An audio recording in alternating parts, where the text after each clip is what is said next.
Hi, this is Tao Lee, Editor-in-Chief of First Aid and Usually RX. Let's shift our discussion now to talk about lung pathology. We spent a big chunk of time in respiratory physiology, so now you should see this pay off with board-testable anatomy and physiology correlations throughout this section. Pulmonary embolus is one of the more feared complications in hospitalized and otherwise debilitated patients. You should also fear it because it's likely to show up on your boards. There are a number of things that can embolize to the lungs, causing the classic presentation of chest pain, tachypnea, and dyspnea. And they're pretty much summarized here with the fat bat mnemonic. Fat emboli are classically associated with long bone fractures and liposuction, while amniotic fluid emboli can lead to an anaphylactoid reaction and postpartum DIC. So what's DIC again? Well, that's disseminated intravascular coagulation as discussed back on page 388, where you see widespread activation of the clotting cascade leading to bleeding, bruising, and kidney failure. That being said, approximately 95% of pulmonary emboli arise from deep vein thromboses in the legs, which is why any patient with prolonged immobility is placed on some degree of DVT prophylaxis. The first step in diagnosing a pulmonary embolus involves having a high degree of suspicion. In the ER, you usually will not see too much with a chest X-ray or ECG, so a high-res or a helical CT for visualizing the pulmonary vascular is pretty much the test of choice. Of course, you'll also want to look for signs and symptoms of DVT, which we'll talk about in just a second.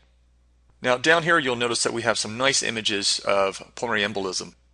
I just want to mention that you can have embolus so big, like the saddle embolus, that can bridge across the pulmonary artery from the heart as it divides into the right and left main pulmonary arteries.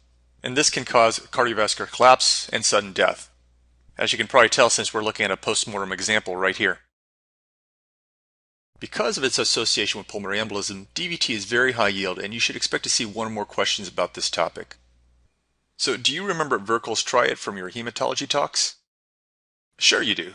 Patients are predisposed to the development of DVT on the basis of venous stasis, or immobility, hypercoagulability, and endothelial damage.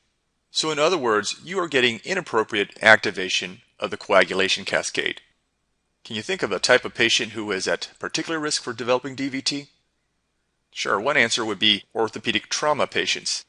Other situations in which you should be thinking about DVT include older patients, being pregnant or postpartum, long plane trips or car trips, cancer, and birth control pills. What's Holman's sign? Well, this is where you get tenderness of the calf muscle with passive stretch such as dorsiflexion of the foot, and this is thought to be a classic sign of DVT. That being said, Holman's sign is usually not that specific or sensitive. You usually end up trying to make the diagnosis with duplex ultrasound of the extremity in question. Now, don't feel too bad if you ever miss this diagnosis, because I have a close relative who will remain unnamed who is an academic orthopedic surgeon who missed this diagnosis in his own wife who was postpartum. Now, if you make the diagnosis of DVT, how would you treat it? Well, treatment mostly involves anticoagulation with low molecular weight heparin and warfarin. This keeps the clot from expanding and greatly reduces the chance of a pulmonary embolism. Here's a case of a 15-year-old girl taking oral contraceptives whose left leg became severely swollen after a long airplane ride. As you can see, there is complete obstruction of the proximal left femoral vein propagating into the distal IVC with multiple dilated collateral vessels. So here's another huge topic for the boards, and it's a big group of diseases in general. How big, you ask? Well, COPD alone kills more than 125,000 Americans each year. That's 911 times 40. To understand obstructive lung disease, it's important to understand forced vital capacity and forced expiratory volume in 1 second. FVC is measured by spirometry, and it's the volume of air that can be forcibly exhaled in one full expiration. So basically, the patient is asked to inhale as much as possible and then to breathe out as much as possible. FEV1 is measured in a similar way, but is only the volume of air that can be exhaled in 1 second. Now, here's the lung volume diagram from page 561. By definition, obstructive lung disease involves obstruction of airflow, and then what do you get? You get air trapping in the lungs. During exhalation, the airways close prematurely at higher lung volumes than normal. So as a result, you get increased residual volume and decreased forced vital capacity.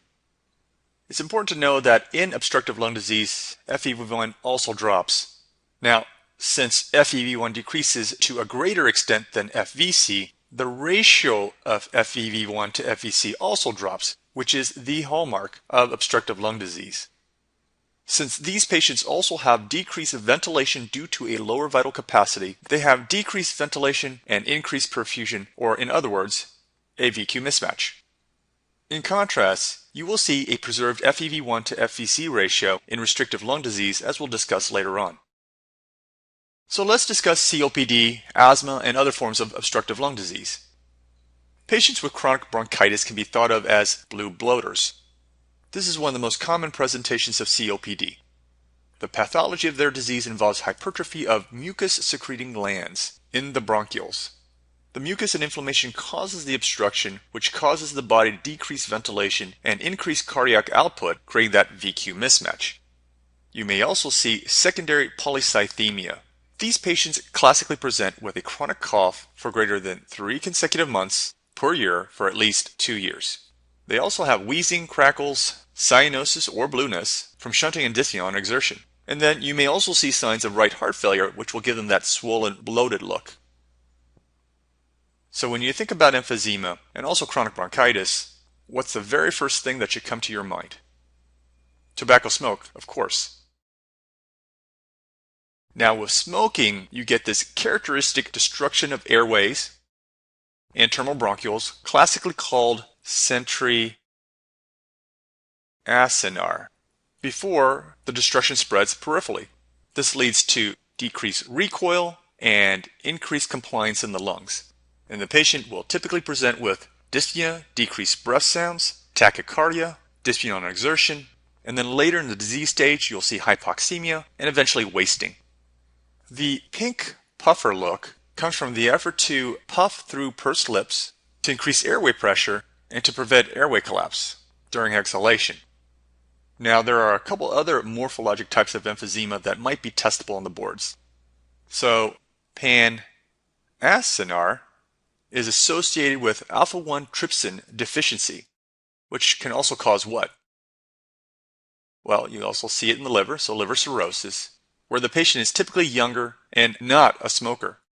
And then there's erysipetal emphysema, which is frequently the cause of spontaneous pneumothorax due to bullae rupture in tall, thin adolescent males. We'll get to that later.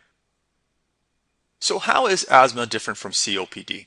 Asthma is classically associated with bronchial hyperresponsiveness, where you get reversible bronchoconstriction, whereas with COPD, the obstruction tends to be fixed. Now remember, there's a spectrum where you can have a bit of overlap between these two conditions. The classic pathology associated with asthma is smooth muscle hypertrophy, airway inflammation, and mucus plugging. Kirschmann spirals are shed epithelium that is a byproduct of the mucus plugging. You can see the obvious corkscrew shape here. Now, if you looked at the sputum of an asthma patient, what else could you see? Well, you might also see Crayola bodies, Charcot-Leyden crystals, and of course, eosinophils, especially in allergic asthma. These are interesting and classic findings in the mucus, but we don't use them in the routine diagnosis and management of asthma. Now, what is useful is knowing about the patient's asthma triggers. These can include infection, allergies, stress, exercise, smoke, cold weather, occupational exposure, and so forth. And here, of course, are the classic hallmark findings of asthma that you might see on the exam. Finally, we come to bronchiectasis, which is basically a permanent irreversible dilatation of the proximal and medium-sized bronchi. Patients with bronchiectasis may present with purulent sputum, recurrent infectious, and hemoptysis. And how do you get bronchiectasis?